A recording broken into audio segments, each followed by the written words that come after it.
మరి కాసేపట్లో వైఎస్ఆర్సీపీ అధినేత వైఎస్ జగన్ పల్నాడు జిల్లా వినుకొండకు వెళ్లనున్నారు. వైఎస్ఆర్సీపీ కార్యకర్త రషీద్ కుటుంబాన్ని పరామర్శిస్తారు. రషీద్ను టీడీపీ కార్యకర్త జిలాని కిరాతకంగా హత్య చేశాడు. నడి రోడ్డుపై రషీద్ను నరికి చంపేశాడు. రషీద్ కుటుంబానికి వైఎస్ జగన్ భరోసా ఇవ్వనున్నారు. మరోవైపు వైఎస్ జగన్ కాన్వాయ్పై పోలీసులు ఆంక్షలు విధించారు. జగన్ వెంట నేతలు వెళ్లకుండా అడుగడుగునా పోలీసులు అడ్డుకుంటున్నారు. తాడేపల్లి, మంగళగిరి, గుంటూరులో పార్టీ నేతలను అడ్డుకున్నారు. ఇటు వినుకొండకు వెళ్తున్న జగన్కు సరిగ్గా నడవని బుల్లెట్ ప్రూఫ్ వాహనం ఇచ్చారు పోలీసులు. వినుకొండ వెళ్తూ ఉండగా వాహనం పలుమార్లు మొరాయించింది. దీంతో మరో వాహనంలో ఎక్కి వెళ్తున్నారు వైఎస్ జగన్. ఇక మరి కాసేపట్లో వైఎస్ఆర్సీపీ కార్యకర్త రషీద్ కుటుంబాన్ని పరామర్శించున్నారు వైఎస్ జగన్. మరింత సమాచారం మా ప్రతినిధి రవీంద్ర అందిస్తారు. రవీందర్, మనం చూస్తూనే ఉన్నాం, అడుగునా కూడా వైఎస్ జగన్ కాన్వాయ్ను పోలీసులు అడ్డుకోవటాన్ని మనం స్క్రీన్ మీద చూస్తూనే ఉన్నాం. మరి ప్రస్తుతం వైఎస్ఆర్సీపీ అధినేత కాన్వాయ్ ఎంతవరకు వచ్చింది? ప్రస్తుతం చిలకలూరుపేట దాటి నర్సాపేట వైపు వైఎస్ జగన్ కాన్వాయ్ పయనిస్తూ ఉంది.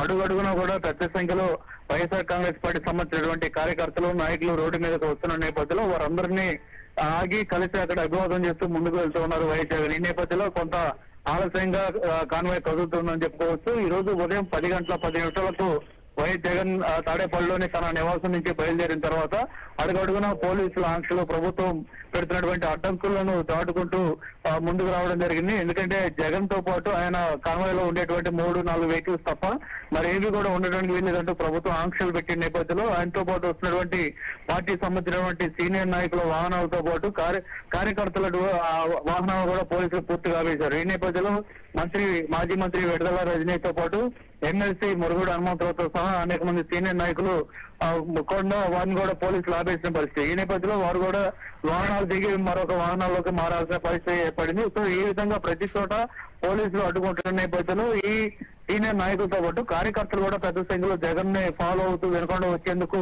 ఉదయాన్నే తాడేపల్లిలోని తన నివాసం దగ్గర తరలి వచ్చారు. అయితే వారందరూ కూడా పోలీసులు ఆపేసిన పరిస్థితి. హైవే మీద, నడి రోడ్డు మీద పూర్తిగా ఐరన్ బ్యారికేడ్స్ ఏర్పాటు చేసినటువంటి పోలీసులు మొత్తం వాహనాల మొత్తాన్ని కూడా ఆపేసిన పరిస్థితి. ఈ నేపథ్యంలో కేవలం వైఎస్ జగన్ కూర్చున్నటువంటి ఒక ప్రైవేట్ వాహనంతో పాటు మరికొన్ని వాహనాలు మాత్రం అనుమతిస్తున్నారు. మిగతా వాహనాలన్నింటినీ కూడా ఆపేసిన పరిస్థితి.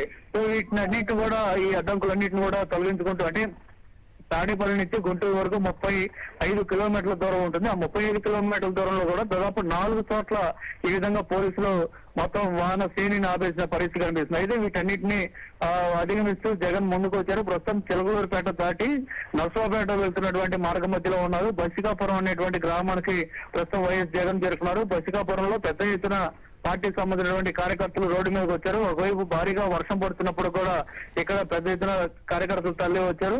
అట్లాగే నర్సాపేటకు సంబంధించినటువంటి మాజీ ఎమ్మెల్యే డాక్టర్ గోపిరెడ్డి శ్రీనివాస్ రెడ్డి కూడా ఇక్కడ, అంటే తన నియోజకవర్గం నర్సాపేట నియోజకవర్గంలోకి వైఎస్ జగన్ ఇప్పుడు ఎంటర్ కాబోతున్న నేపథ్యంలో ఇక్కడ బస్కాపురం దగ్గర నుంచి ఘన స్వాగతం పలుకుతున్న పరిస్థితి. ఒకవైపు భారీగా వర్షం పడుతున్నప్పుడు కూడా పెద్ద సంఖ్యలో కార్యకర్తలు, నాయకులు తరలి వచ్చి జగన్ కోసం చాలా సేపుగా వేచి చూస్తున్నటువంటి పరిస్థితి నెలకొంది. అంతకుముందు చెగలూరుపేట వచ్చిన సమయంలో కూడా చెగలూరుపేటలో హైవే అంతా కూడా పెద్ద సంఖ్యలో కార్యకర్తలు తరలి వచ్చారు.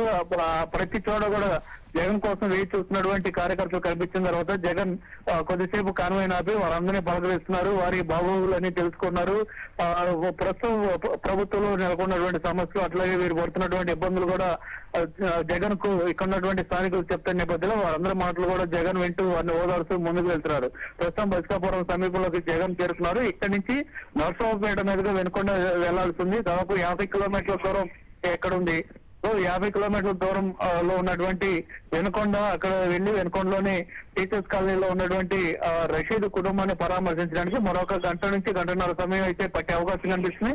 మరోవైపు కార్యకర్తలు కూడా పెద్ద సంఖ్యలో రోడ్డు మీదకు వచ్చి వేచి చూస్తున్నారు. ఇందులో మహిళలు, వృత్తులు కూడా పెద్ద సంఖ్యలో ఉన్నారు కాబట్టి వారిని నిరుత్సాహపరచకూడదు అన్నటువంటి కారణంతో జగన్ ఆగి తన కారులో నుంచి కింద దిగి వారితో మాట్లాడుతున్నారు. మరికొంత చోట ఏకంగా వెహికల్ పై నుంచి అభివాదం చేస్తూ ముందుకు వెళ్తున్న పరిస్థితి కనిపిస్తుంది. మొత్తం కాన్వాయ్ అంతా కూడా ముందుకు వెళ్తుంది. భారీ వర్షంలోనే జగన్ తన పర్యటనను కొనసాగిస్తున్నారు. ప్రస్తుతం బస్కాపురం వరకు జగన్ చేరుకున్నారు. ఇక్కడ నుంచి ఇంకా ముందుకు వెళ్లాల్సింది. దాదాపు 50 నుంచి 55 కిలోమీటర్ల దూరంలో ఉన్నటువంటి వెనుకొండ వెళ్ళడానికి మరొక గంటన్నర సమయం అయితే పట్టే అవకాశం ఖచ్చితంగా అనిపిస్తుంది. Thank you Ravinder.